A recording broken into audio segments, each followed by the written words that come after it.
दोस्तों, हम अक्सर लोगों को यह कहते हुए सुनते हैं कि जैसा कर्म करोगे वैसा ही फल भी मिलेगा, परंतु यह बात किस हद तक सही है यह बताना तो आज के समय में थोड़ा कठिन है। लेकिन कभी कभी हम अपने आसपास यह भी देखते हैं कि कुछ सच्चे और अच्छे कर्म करने वाले लोग भी हमेशा दुखी और वहीं पर कुछ दुष्ट प्रकृति के लोग हमेशा खुश रहते हैं। इस बात में कितनी सच्चाई है, यह तो कर्मों का विज्ञान है।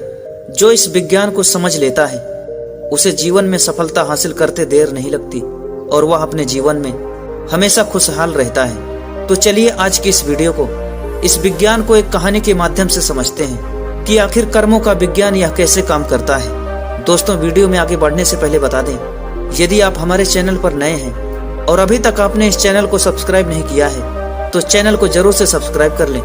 तो चलिए कहानी को शुरू करते हैं। एक बार की बात है, मगध राज्य की नगरी में एक महान बौद्ध भिक्षु रहा करते थे। वह ध्यान साधना में कई दिन तक रहा करते थे कि ध्यान साधना में ही उन्हें 2 से 3 दिन निकल जाया करते थे। उन्हें आत्मज्ञान की प्राप्ति के साथ साथ भविष्य में होने वाली घटनाएं भी साफ साफ दिख जाया करती थी। ऐसे ही एक दिन अपने ध्यान की मुद्रा में बैठे हुए थे, तभी उन्हें अपने प्रिय शिष्य का भविष्य दिखा। वैसे तो बहुत सारे शिष्य प्रिय थे, लेकिन जो शिष्य उनके बहुत करीब था, उन्होंने देखा कि शिष्य आज से 1 सप्ताह बाद मृत्यु को प्राप्त हो जाएगा। वह बौद्ध भिक्षु अब समय के साथ बूढ़े हो गए थे। उनको अपने जवान शिष्य ने बेहद आकर्षित किया, परंतु शिष्य का भविष्य देखकर थोड़ा व्याकुल हुए और वह ध्यान की मुद्रा से बाहर आए। कुछ देर मन के शांत हो जाने के बाद उन्होंने अपने शिष्य को अपने पास बुलाया और कहा कि मैं तुम्हें 1 सप्ताह की छुट्टी दे रहा हूँ, जाओ इन सप्ताह में अपने घर रहकर आओ, तुम सब से मिलना। और जब शिष्य ने अपने गुरु के मुख से यह बात सुनी तो खुशी के मारे उछल पड़ा। उसने कहा, हे गुरुदेव, आपको यह कैसे पता चला कि मेरा मन अपने घर वालों से मिलने के लिए बेचैन है? कहीं आप मुझसे मजाक तो नहीं कर रहे हैं? इस पर गुरुवर कहते हैं, नहीं भंते, मैं तुमसे मजाक नहीं कर रहा, मैं तुमसे सच कह रहा हूँ। तुम 1 सप्ताह में अपने घर पर सभी से मिलकर आ सकते हो, लेकिन मेरी बस एक बात याद रखना, 1 सप्ताह बीत जाने के बाद अगले दिन शाम तक तुम्हें मेरे पास आना होगा। उस शिष्य ने हाँ में अपना सिर हिलाते हुए कहा, ठीक है गुरुदेव, मैं उस दिन शाम तक वापस लौट आऊंगा, लेकिन आप भी अपना ख्याल रखिएगा, क्योंकि आप बूढ़े हो चुके हो और आश्रम में यदि कोई काम हो तो आप मेरे आने तक का इंतजार कीजिएगा, उसे मेरे लिए छोड़ दीजिएगा, मैं अपने घर से वापस आकर उन्हें कर दूंगा। इसके बाद वह शिष्य अपने गुरुवर से आज्ञा लेता है और अपने घर की ओर प्रस्थान करता है, लेकिन उसने एक बार भी मुड़कर नहीं देखा। गुरु की आंखों में अपने प्रिय शिष्य को खो देने का दर्द था। वह बस एकटक शिष्य के आंखों से ओझल हो जाने तक उसे बस निहारते रहे। उनके सीने में अत्यंत पीड़ा थी, क्योंकि वह जानते थे कि वह अब कभी भी लौट कर वापस नहीं आएगा। अब वह शिष्य आगे से अपनी धुन में चला जा रहा था। घर के रास्ते में एक नदी पड़ती थी। चींटियों के बहुत सारे टीले लगे हुए थे, जहां पर लाखों चींटियां रहती थी। उसमें से कुछ चींटियां लगातार टीले के अंदर जा रही थी और वहीं पर कुछ चींटियां उसी टीले से बाहर आ रही थी, जिनमें से कुछ चींटियां एक दूसरे से टकराकर अपना रास्ता बदल दिया करती थी। यह सब देख शिष्य को बड़ा आनंद मिल रहा था। वह कुछ देर वहीं पर खड़ा होकर चींटियों का सारा कार्यक्रम देख रहा था। तभी अचानक देखा कि नदी का पानी अब धीरे धीरे बढ़ रहा है, जिससे नदी से आने वाली लहरें चींटियों के पास पहुंच सकती थी। और जब लहरें चींटियों के टीले के पास पहुंचती तो बेवजह ही लाखों चींटियां उस पानी में बह जाएंगी और वह लाखों चींटियां मारी जाएंगी। जैसे ही उस शिष्य के मन में यह ख्याल आया, उसने तुरंत ही अपने ऊपर पहना हुआ वस्त्र और कपड़े के माध्यम से उस शिष्य ने तीनों चारों ओर एक नाली का निर्माण किया, जो नाली नदी में वापस जाकर मिलती थी, ताकि जब भी लहरें चींटियों के पास पहुंचने की कोशिश करें तो उस लहरों के द्वारा आने वाला पानी वापस उस गड्ढे के द्वारा, उस नाली के द्वारा वापस जाकर नदी में ही मिल जाए।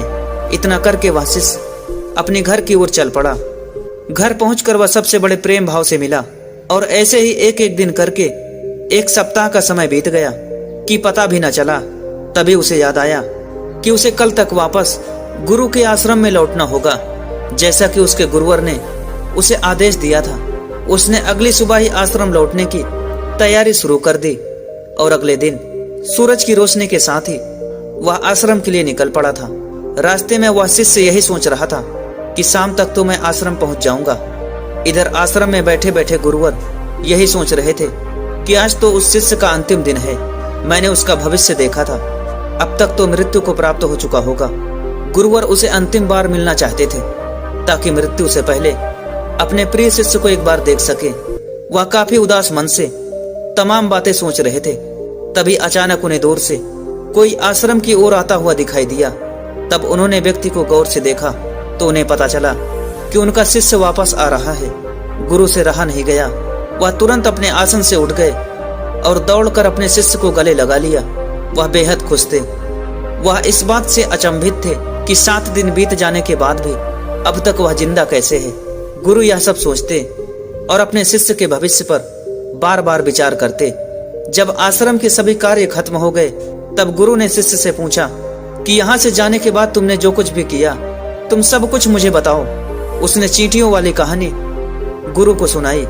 कहानी सुनते ही गुरु को यह समझते देर न लगी कि शिष्य ने लाखों चींटियों की जान बचाई और उसके इसी कर्म का परिणाम है कि शिष्य को एक लंबा और खुशहाली भरा जीवन है। सुनने के बाद गुरु के मुंह से यह शब्द निकल गया कि कर्म जरूर लौट कर आते हैं। शिष्य को गुरु के इस बात का मतलब नहीं समझ आया, लेकिन उसने पूछा भी नहीं और चुपचाप चला गया। दोस्तों, अगर हम अपनी जिंदगी में देखें तो इसे खुशी खुशी जीने का सबसे आसान तरीका है कि हम अच्छे कर्म करते रहें। यह जरूरी नहीं अच्छे कर्म हमारी उम्र को लंबा करेंगे, लेकिन इस बात की गारंटी है कि अच्छे कर्म हमारी जिंदगी में आने वाले दुख और परेशानियों को कम जरूर कर देंगे।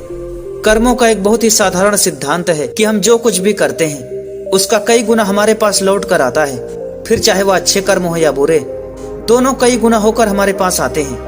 अच्छे कर्म करने के लिए यह जरूरी नहीं कि हमारे पास पैसा होना चाहिए, और ना ही सिर्फ किसी की जान बचाना अच्छा कर्म कहलाता है। किसी असहाय की छोटी सी मदद करना भी अच्छा कर्म है। किसी दुख भरे इंसान को सांत्वना देना भी अच्छा कर्म है।